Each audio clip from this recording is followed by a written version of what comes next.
Kane, how does this rank in terms of the peaks of your Test career? You're the #1 ranked side in the world.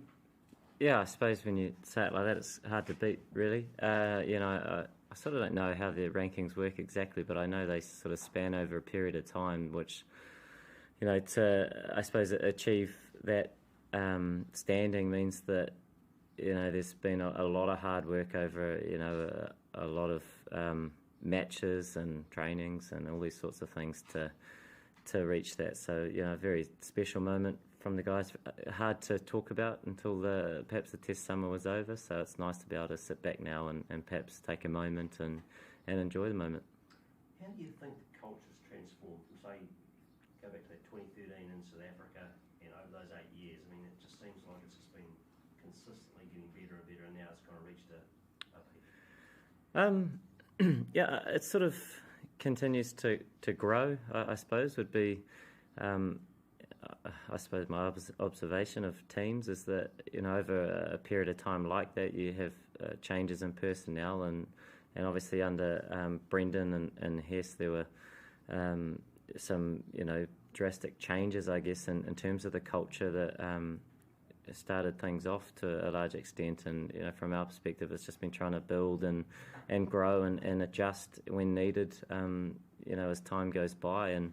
And that's a continuation and something that we'll try to focus on and continue to improve on. But I suppose when you see some younger guys come in, the likes of Daryl and Mitchell and Kyle Jamieson, especially in this game where there were some outstanding performances, contributions, I guess, statistical contributions, but more the attitude that they brought in terms of their performance is the thing that is most satisfying, and just their efforts that went into just trying to move the team forward and perhaps get the side across the line, and that's really special and something that we do focus on as a team and try to build on as a unit moving forward as well. After a performance like that, it doesn't seem so, but are there any... Sorry. What is going on? I need to get the guys coming. Sorry. Please. I'm a big fan.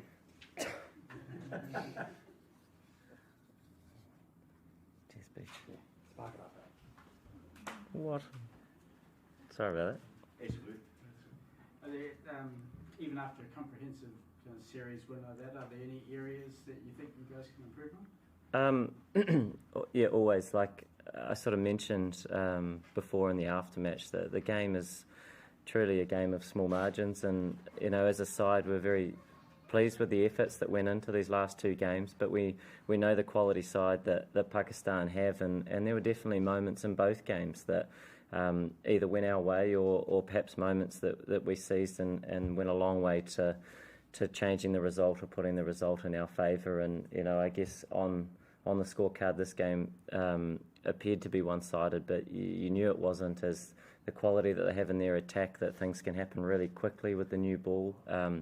And there were moments that did happen quickly, and like I say, went our way, and we're then able to build big partnerships and get a strong first innings total, which is really important. And also their efforts that went into batting first on that surface and getting 300. I think any side in the world would have taken that in those conditions, and we certainly would have as well. So it is a game of small margins, and the guys respect that, which sort of means that you just need to keep working harder and harder to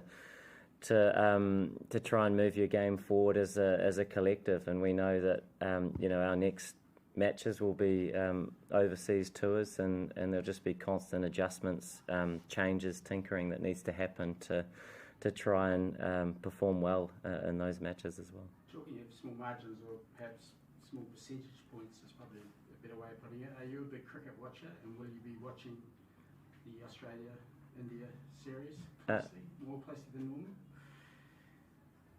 I watch some of it when I'm perhaps feeding my baby girl or changing some nappies. And it is always great cricket to watch, but I won't be watching all of it. It's not in our hands at this point in time. We'll reflect on the cricket we've played, and I'm sure we'll enjoy that and take a moment. But yeah, we can't control that. It would be nice if things fell our way, but we'll have to wait and see. I've got a few questions about Kyle.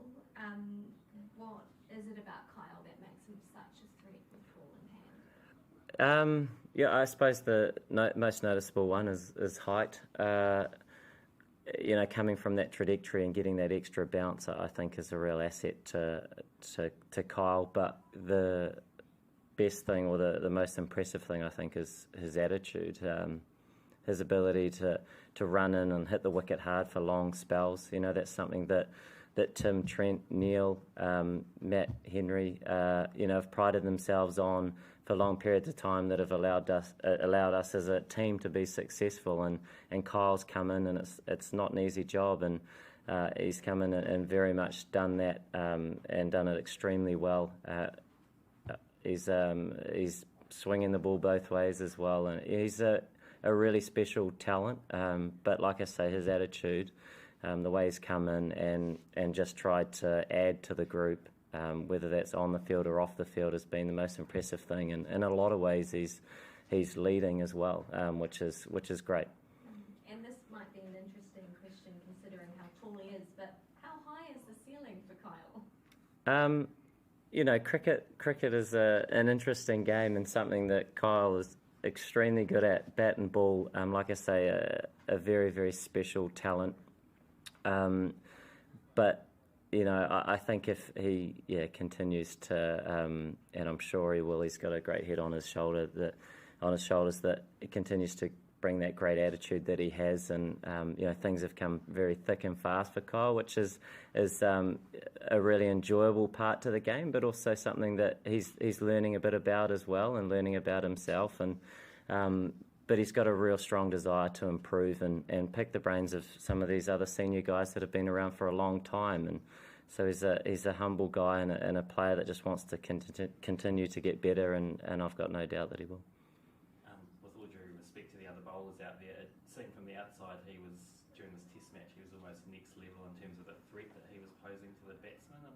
Did you get that feeling out there that it was just his test match? I think on the surface, with the added bounce, and that being a real asset to Kyle's sort of strengths, then it was great that he was able to extract that, and it made life difficult for the batting side. Wasn't a lot of swing in the air. Tim and Trent obviously swing bowlers that have done that for a long period of time, but they settled into a slightly different role, which is really commendable, and something that's been a strength of our bowling attack over the years. Is a lot of guys that sort of take turns to a large extent, and even was it last night where Trent basically took himself off to bring Kyle on to try and use that new ball while it was hard, and it was great we were able to pick up that wicket. But he exploited the conditions beautifully, bowled long spells, and can't speak highly enough of the efforts that he put in.